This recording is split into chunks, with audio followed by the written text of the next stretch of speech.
वणीमध्ये तरुणाचा धारदार शस्त्राने गळा व डोक्यावर वार करून खून।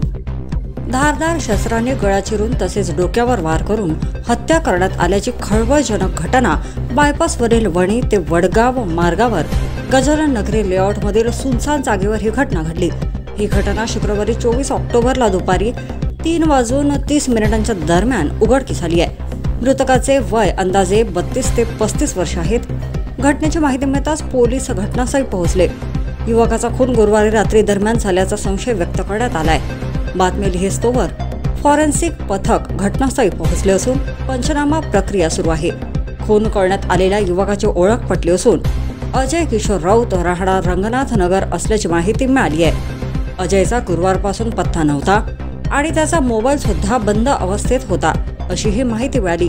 पुढील तपास पोलीस करत असून आरोपीचा शोध घेतला जातोय। वडी न्यूज एक्सप्रेस ब्युरो रिपोर्ट।